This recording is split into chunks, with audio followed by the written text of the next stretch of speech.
I've come to meet a man with a reputation as one of the hardest men in Liverpool. This is one hard nigga to kill. A man who terrorised the underworld with extreme violence. You would rob drug dealers? I'd lift up my balaclava and say, to me, the devil, what are you going to do about it? A man who left drug dealers living in fear that he'd come knocking on their door. He's a fighter all the way through. A man they called the devil. I'm in Liverpool to meet Stephen French, a notorious gangster from Liverpool who specialised in the perfect crime, robbing drug dealers, known in the underworld as taxation. He had a fearsome reputation on the street, but I was on my way to meet the man behind the myth. For the first time, he'd agreed to open up his world for the cameras and take me into the heart of the devil himself. Even the cabbies round here had heard of him. What do you know about this Stephen French? I mean, he used to torture drug dealers. Yeah.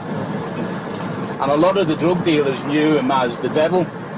Unbelievable. You're going to take on drug dealers and, you know, you're going to rob them. Yeah. You're going into a dark world, you know what I mean?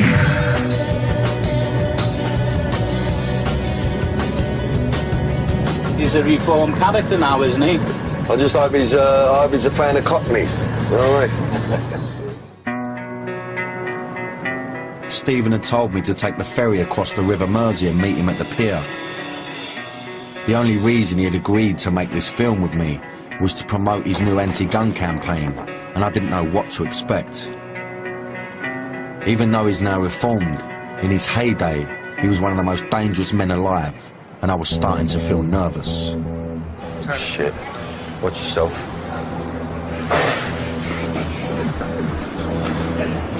So here we go. The size of the geezer. Steve. Danny. Pleasure. Pleasure. Absolute pleasure. I should have waited to suit on, son. You look in the business. I always wear the suit, Danny. I always wear the suit. First things first, French offered to show me around his manor. It's a lovely little motor, that, though, isn't it? The 730, it's a workhorse. In the 80s, these streets used to belong to Stephen French. Now, it's one of the most deprived ghettos in the UK, and Stephen is still widely recognised by the locals.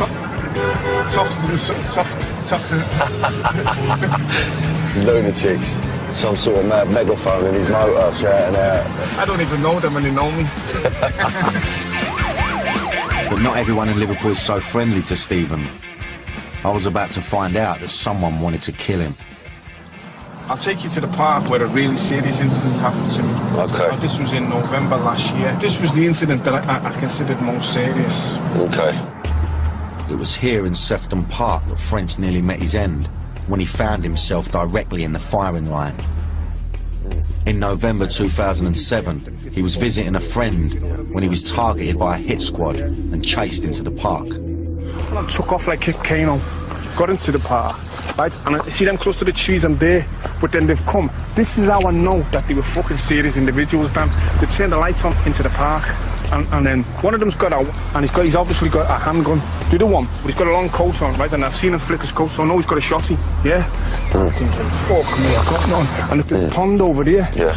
So I've got him here, right? And then they've gone, on the fucking floor now, on the floor now. I said, I'm getting on the floor for nobody. My name's Stephen French. I phoned you, I'm not armed, and I'm not getting on the floor. On the floor. I said, I'm not getting down. I'm not getting on the fucking floor. Come and say it to me, I'm not getting on the floor.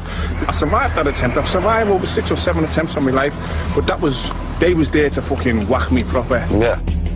I had no idea that taking a stroll in the park with Stephen would be so dangerous. It's not like we're doing this very stealth and it's me and him on our own, you know, sort of keeping our nuts down. We're walking around with a camera. So I'm a bit on edge, to be honest with you, at the moment, you know. I'm a bit like, constantly like, and I don't want to let him know that because obviously, you know, it shows a bit of weakness and a bit, I don't know, I just don't want to give too much away yet, you know what I mean? But actually, you know, I've got to say, you know, my bum is flapping a little bit. Coming up, I was about to meet Stephen French, the warrior. And I was one of the fiercest men on the planet.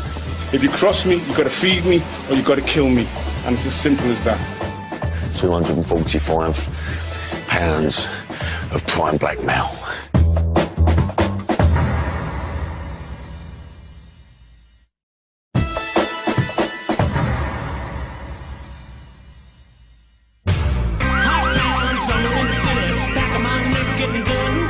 in Liverpool meeting Stephen French, one of the most notorious gangsters to have ever come from the city. I'd already spent the day running around with the devil and found out that he had survived a recent attempt on his life. On the fucking floor now! And more worrying for me, his attempted killers were still at large. You know, my bum is flapping a little bit. Liverpool is the 2008 city of culture, but it also has a dark underbelly. Gun crime. Merseyside's elite crime fighting unit, the Matrix, has seized hundreds of weapons, from replicas to military-issue automatics. I needed to understand why Stephen was a target and how he got to be so feared and unpopular.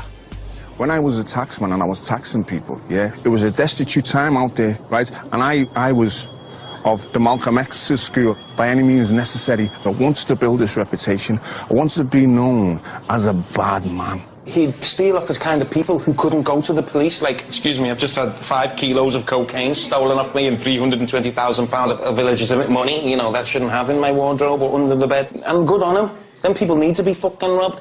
Even though robbing criminals made Stephen enemies, he didn't care. Yeah, sometimes I'd have somebody in a situation where I was liberating them from their funds, yeah, and they wouldn't even know it was me. I'd lift up my balaclava and say, it's me, the devil, what are you going to do about it? And this was how the reputation began to grow and grow, because I actually believed that nobody could touch me and that I was one of the fiercest men on the planet. Stephen French is a survivor, and his instinct was honed growing up in TOXTETH in the 70s. These were deprived streets where only the tough survived. To make things worse, Liverpool was one of the most racist cities in Europe. The skinheads in Liverpool carried bike chains. I've been whipped and had the mark on the back of my neck to show it. The Boundary pub was literally that. It separated the black ghetto from white Liverpool. Crossing the boundary involved hand-to-hand combat with skinhead gangs, just to go down to the city centre. At that time, we had a brutal police force. Yeah, it was racist to its core. The first time I was assaulted off a cop when I was 11, whacked in the face with a torch. This kind of police brutality was a recipe for only one thing: revenge.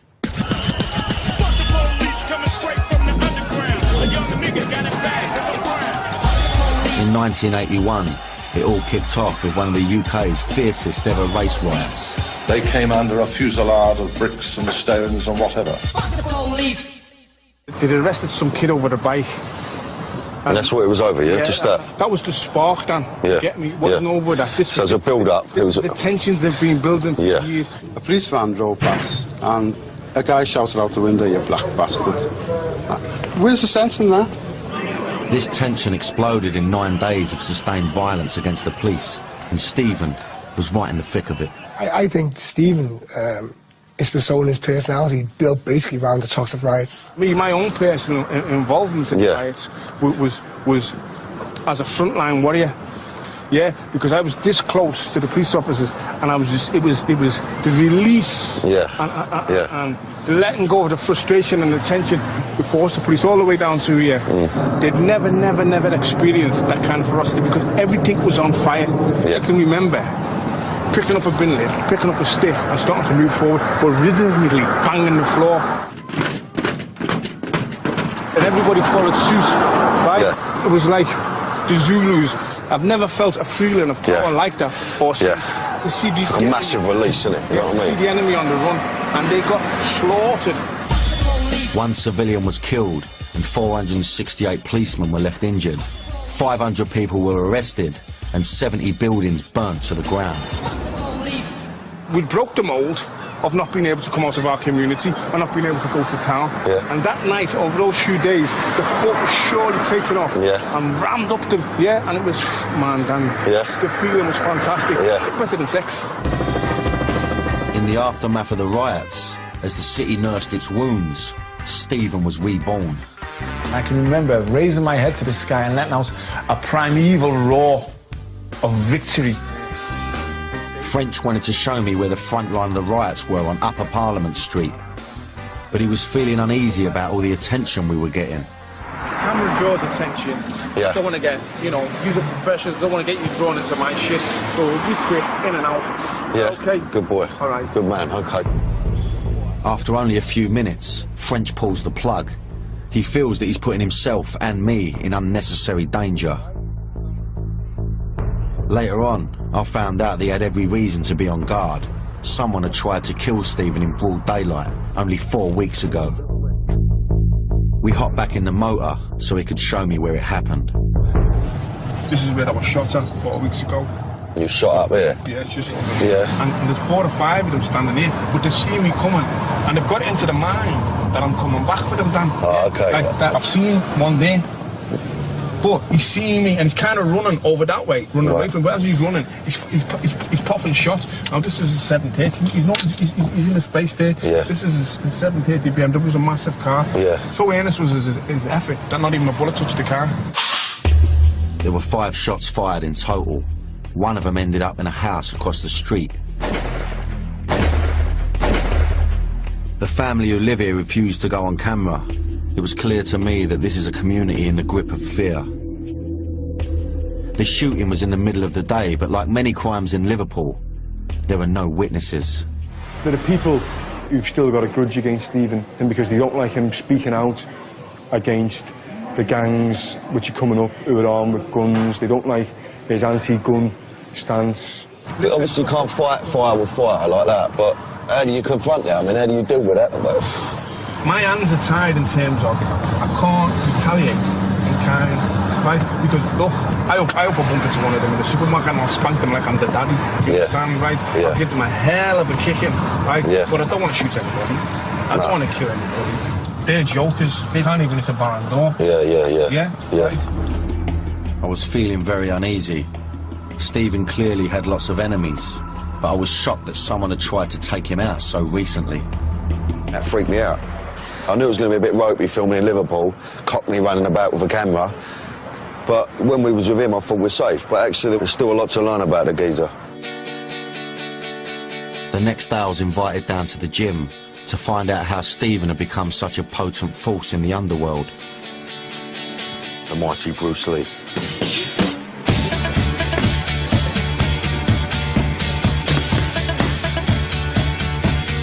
Stephen is no ordinary street fighter. He's a former British, European and world kickboxing champion.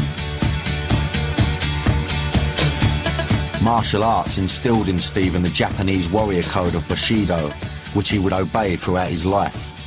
I'm going to show you how important the honour and integrity is to me, because as a 10-hour sitting... Yeah. 10 hours, pure pain. Yeah, got it, yeah. Got it, yeah. That's who I am, that's what I'm about, and I wear it on my back. That's with me for my life. This dragon is honour, this dragon on this side is integrity, and within side, in the middle, is the beast. I'm the beast within. If you cross the twin dragons of honour and integrity, the beast within is released.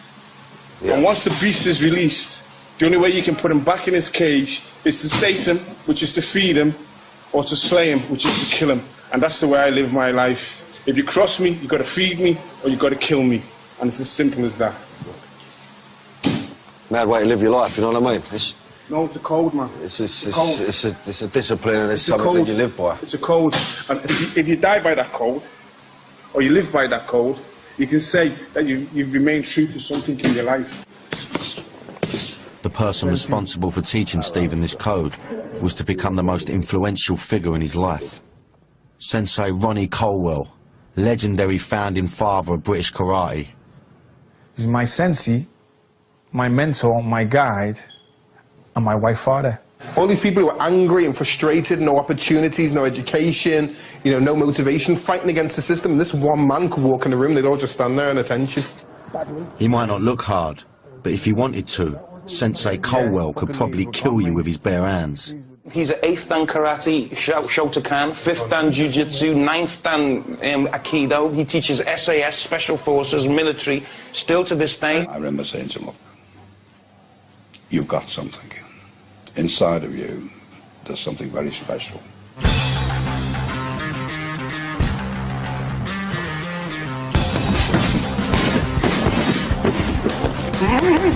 Ronnie showed me how to be a man.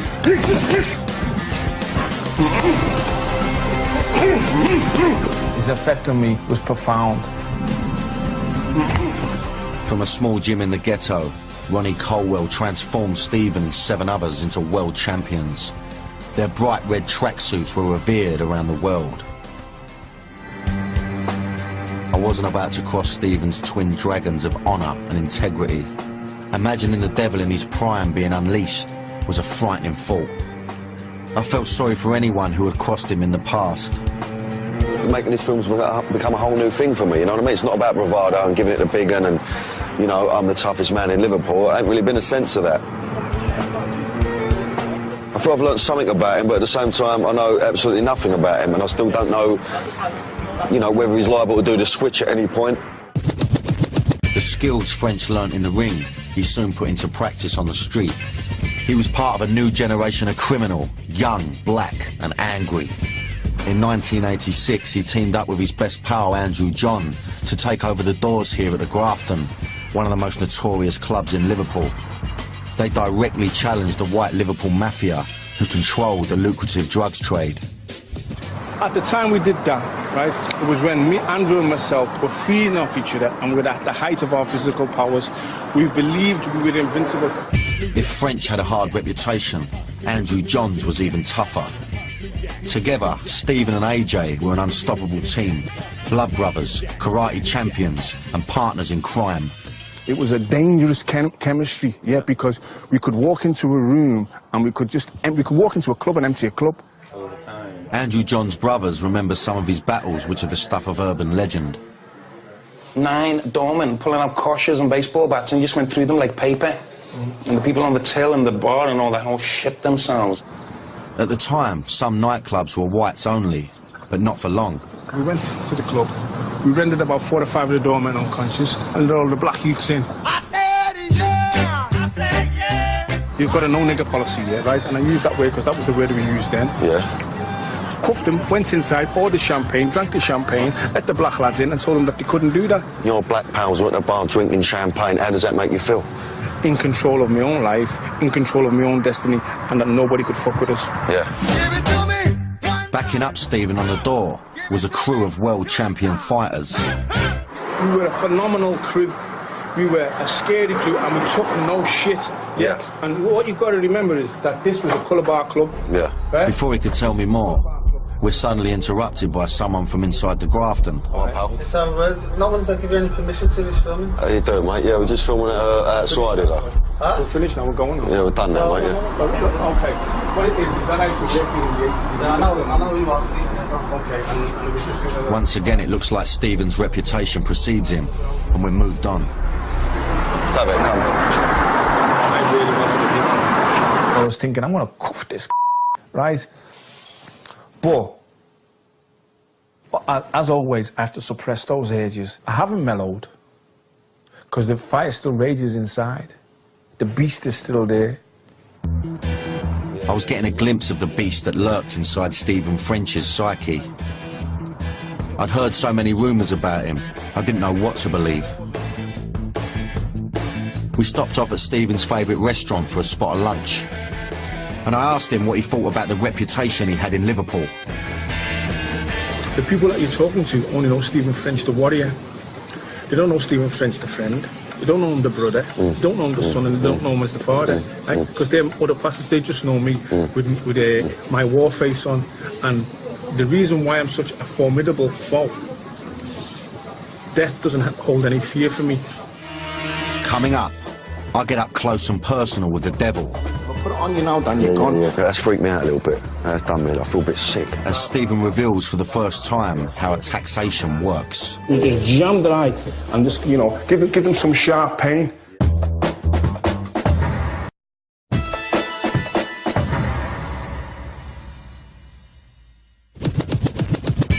Stephen French broke the shackles of his white oppressor in the 1981 race riots and became a man. I can remember raising my head to the sky and letting out a primeval roar of victory. He trained himself into a world kickboxing champion. Now he turned his attention to his full-time occupation, taxing drug dealers.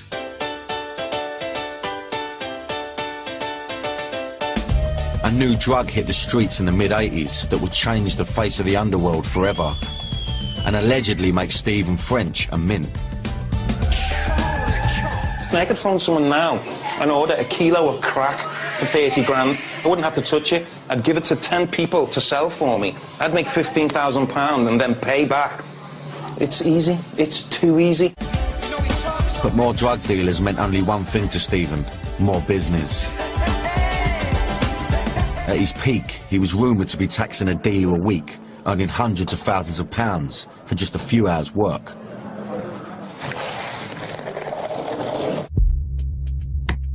Stephen had agreed to give me a unique insight into his past as an underworld taxman. Now I was on my way to meet him in a secret location in the suburbs. I didn't know it yet, but I was only minutes away from one of the maddest experiences of my life. I've asked Danny Dyer to meet me here this afternoon, right, with a view to showing him a taxation scenario. These are the things that are actually going on today. They're quite horrific and scary, but this is the insight that I want the viewer to have, and those of the squeamish should look away. This is the first time a real-life taxation scenario has ever been shown on TV. Stephen was taking a big risk by opening up this side to me, but I got the feeling he was on his own journey to atone for some of the things that happened in the past. You know, this guy is known as the tax man. You know, his nickname was the Devil, and there was a reason for that, in the fact that, you know, he used to rob drug dealers, and he used to, you know, I don't know, torture them. I don't know what he used to do to them, but, you know, I need to get a sense of that. You know, obviously not too much, you know what I mean? It's time to get into character. It's time for the switch to be flipped. I don't want to scare the guy. I don't want to glamorize taxation, but I want to show the nitty-gritty, nuts and bolts of what actually used to take place. Here we go. Bit of taxation. Right, let's have it.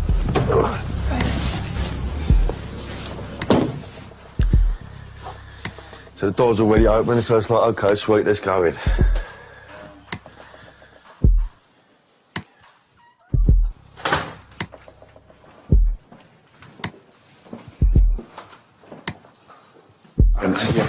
Yeah, away, yeah. Even if you want to start struggling, right? If I put it on you now, Dan, you're gone. Yeah. I'm only holding you. Yeah. Right? Or it would be. Yeah. Straight Lift away. it. You're going to be awake for about 3 seconds. You lift it, you put down in the chair. Right? And then the individual, the people that had him, would secure him in the chair. Yeah? Hands and feet to secure him in the chair. Yeah? Keep him quiet. But they leave his eyes open. I've had some geezers, and they started to mouth off. Blah, blah, blah, blah. Who do you think you know? Blah, blah, blah, blah. And I just jammed their eye. You get me? Just jammed their eye. And just, you know, give them some sharp pain. Right? And say to them, well, you know, shut up, because next time your eye will come out. Next time I'll pop your eye out. If you want to come out to this unscathed, behave yourself, be respectful. The individual that now had you would be dressed in head to toe in black. They'd have a black balaclava and black gloves on. Right? And you wouldn't be able to see what they wear. They'd have a really large kitchen knife, yeah? And the first thing to do is walk over to you, and they'd show you the knife, and put the knife down, yeah? And then the rhetoric possibly would go something like this. I fucking hate drug dealers. I fucking hate people that sell drugs to children and ruin communities, but I fucking love money. I'm here to relieve you of your cash. If you don't give me your cash, really horrible, nasty things are going to happen to you. But it's all a matter for you. I don't want to have to harm you. I don't want to have to hurt you. But you're poisoning communities. You're killing people. And you're getting fat and rich off it, and that disgusts me. You disgust me. So it's a matter for you. I've got a phone here. Fresh, clean phone, never been used. You're gonna call your stash minder, whether it's your fucking granny, your ma, your bird, your best pal, and you're gonna make it good. And you're gonna tell them, in about an hour, someone's coming to pick up the money. You're gonna have to act like you've never fucking acted before. And if you use any codes, like I know you're referred to as Danny, If you say something like it's Daniel on the phone, I know you're using a code. Yeah. Don't fucking try any of that shit, because I've been here before. I'm a professional. This is what I do. And this is how the individual will be made to feel. You'll be overwhelmed psychologically. And if you don't do that, this is what's going on to you. Stephen's told us not to broadcast what he's whispering in my ear. It's too upsetting. But I can tell you, it's not something I'll forget. It's up to you. Something along those lines, Dan. Yeah? Well, I'd pull up the dough immediately. I'd pull up the dough, man. You just think... To my shame, and to my embarrassment, it's stripping them of their dignity. I've had a 17-stone fucking bodybuilder come in and shit his kicks. You get me? Proper mess his trousers. Piss himself because they don't know what's going to happen. And this is why taxation is such a nasty, evil activity. I regret it 100%. And one of the reasons why I'm speaking about it now, I'm being quite graphic about it, is to bring it to the wider public of what it's all about. Yeah, I've just got a sense of what that could be like, and I just think... you know, if it's done correctly, nobody gets hurt physically. But I actually believe, in retrospect, the emotional and mental damage that it can cause to an individual leaves me ashamed. I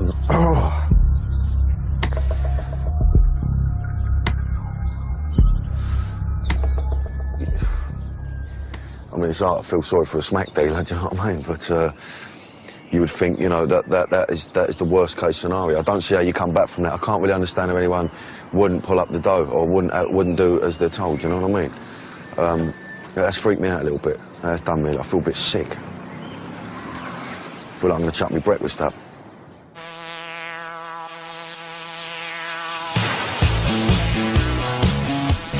I needed to take a breather and get some fresh air. Luckily, before too long, I was back to my old self. All right, girls? Hiya. You all right, love? A couple of salts. Right up my street. French no longer taxes anyone, but he still trades off his hard man reputation to make money. But this time legitimately as a self-styled problem solver extraordinaire and commercial debt recoverer. He invited me to follow him on a debt. Madison, there's a guy there waiting to see me. I'll wait here for you, yeah? I've jumped straight in the motor. He's had to stop off somewhere, go and pick something up. Don't know what. So, you know, obviously I'm going to do as I'm told. I don't know what he's after, I don't know what he's got to get. He's coming now, so I'm going to be lively. Sorted. Sweet ass. Oh, mate, sweet ass.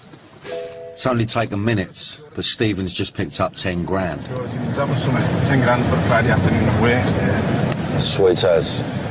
So to get that money back, it's usually just a bit of dialogue you just need to use, yeah? It's as simple as this, Dan, right? If I say to you, if you don't pay me the money that you fucking owe me, I'm going to snap your legs in about 4 places. I broke the law. If I come to you and I say to you, you owe the money, you know it's the right thing to do. You know who I am, you know what I'm about, pay the money. Yeah. I haven't broken no laws. Yeah. In the early 90s, Stephen was at the peak of his powers as the country's most feared taxman. When something happened that shook him to his core and would change his life forever. I was in the afternoon on Granby Street and I was shot 4 times in the back by a dirty coward. I just couldn't believe Andrew was dead. It took 45 minutes for them to come and take him to the hospital. And an ambulance come to the end of the street after 5 minutes, but because it was a gun crime, you had to wait for an response. That was another 40 minutes. And I actually believed that it was the end of the world, that my world had come to an end. Every year on the anniversary of Andrew's murder, Stephen and his brothers meet up to pay tribute to him.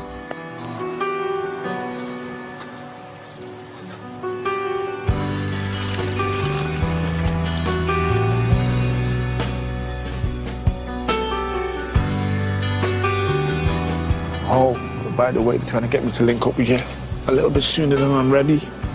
Just took a few shots at me this year, kid. But I'm still here. A lot of bullshit going on. Nothing that I can't handle. A lot of people that don't like me say it should have been me, and it shouldn't have been him. And it transpires that the guy that killed Andrew had more reason to want to kill me. And the reason why he had more reason to want to kill me is that he believed I was responsible for doing something terrible to him.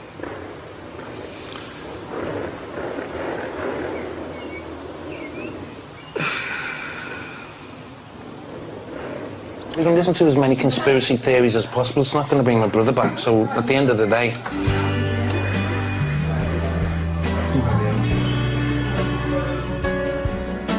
Andrew's murder was the catalyst for Stephen to start reassessing his life. And I believe that I was protected and I was saved for a reason. I've been there, I've seen it, I've done it. Listen to me. There's another way. Lay down your firearms. Embrace education and learn to look after your family other than pistolero or drug dealer. If I save one young man, black, white, Chinese or indifferent, from ending up in a premature grave due to gun violence and crime, it will all have been worthwhile. Today, Stephen has been invited to speak to a delegation of high-profile criminologists and academics to help spread his anti-gun message. In his friend's memory, he plans to open the Andrew John Memorial Skills Centre to prevent teenagers from following in his footsteps. Will it be a happy ending or one to regret? Success, prison or death, I need to watch out. It's a humbling and liberating experience to be invited to speak here today. He hopes the speech will help raise funding for the Skills Centre. I have to bear responsibility and culpability in the rise of the phenomenon known as gun crime. I'm 6'3", 225 pounds of prime black male. And how could a 10-stone drug dealer protect himself from a guy like me? Former British, European and world kickboxing champion. How he did it is he armed himself.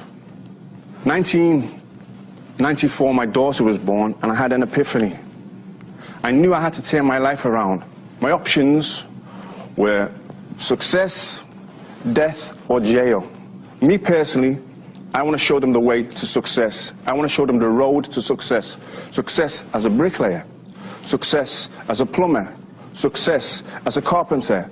All areas of success that don't lead to jail or death and don't lead to a life of drugs or pistolero.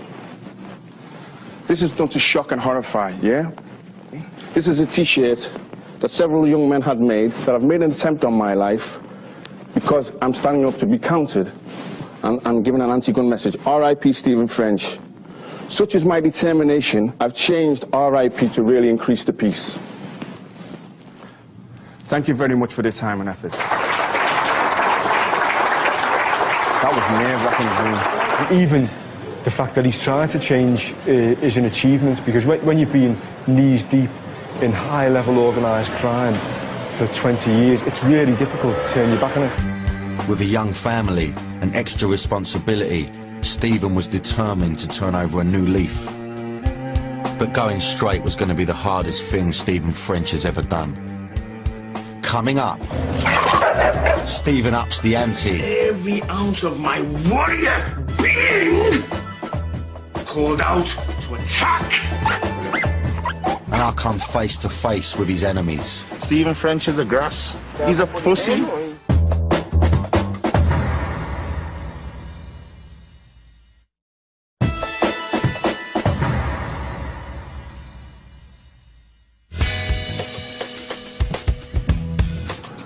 Stephen was at the peak of his powers in the underworld when he gave it all up in the 90s.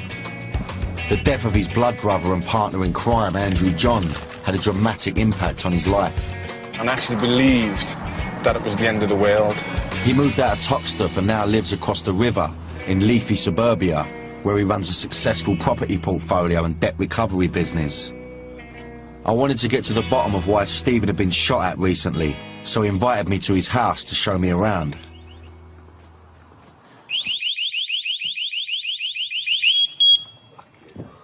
He's survived 7 assassination attempts, so it's no surprise that Stephen is security conscious. He'll protect his family at all costs. The gangsters today don't discern between you, your family or your associates. If they can get at you by killing your daughter or kidnapping your daughter, they will do. I was about to discover that Stephen had an Achilles heel that was a lot closer to home. This is my family war. And the problem didn't come from outside. It come from his own flesh and blood. Stephen Jr. was involved in gangs. He was starting to get into the criminal lifestyle. There was nothing Stephen could do to prevent his son from sinking deeper into crime. He blames himself to a degree that Stephen Jr. is behaving like he is because he's trying to live up to his dad's reputation and stuff. And Stephen's worst nightmare came true when his son was shot. When I seen my own son's blood being collected in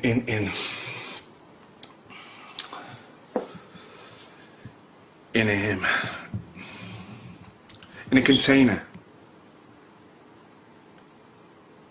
the big, bad, wicked devil Frenchman blubbered like a baby.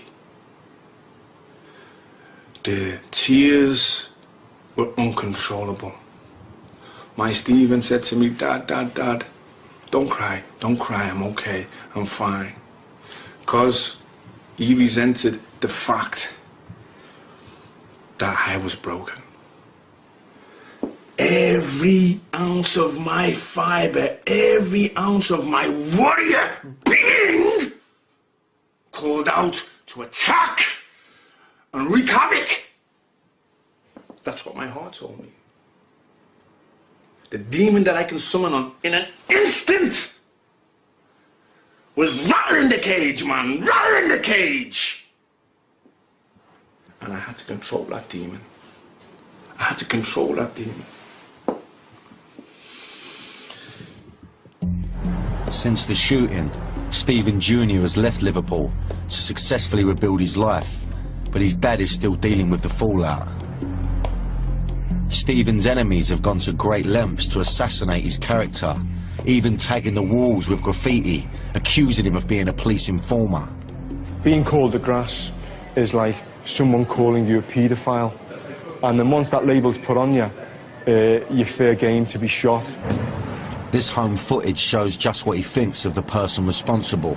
A little skulking little bitch that runs around in the evening painting shit on the wall about a man that he's so jealous of, so envious of. The greenness is oozing out of you. I challenge any journalist in the country to find or dig out the statements where somebody's received a custodial sentence from something that I did, because I've never police informed on anybody. The bitterness against Stephen and his family runs deep with the new generation in TOXTETH. I wanted to track down who these kids were that now control the streets and find out for myself what they think of Stephen. A gang of them agreed to speak, provided their identities were hidden. I heard he come here the week right there where we're standing now, and he got shot at and that, so you tell me if he come through here again, I don't know what would happen. He might have been feared back in the day, but obviously it's 2008 and things have changed and he's not feared no more. Stephen French is a grass. He's a pussy. These kids were hiding behind their masks, but Stephen still has to take their threats seriously. I sleep on the couch and my wife and daughter sleep upstairs because my address is no secret, and if people choose to come to my house, choose to break into my house and then attempt to murder me, they'll find me downstairs. But the people that come for me, they're not going to come with Ludo and Tiddlywinks, yeah? 38, 45 pump-popping shotguns is what's going to be the recipe for me. In the face of that, I stay here.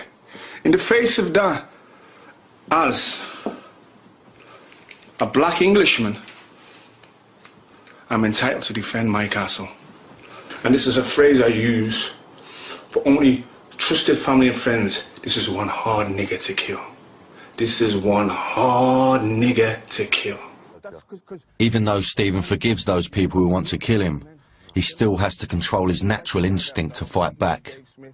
So, I mean, how hard has it been to sort of turn your back on that world, you know? And well, the transition's been very, very difficult. At times, the desire to say, fuck this, let's do it again then, right? Because some of the people, like, that are coming at me now, right?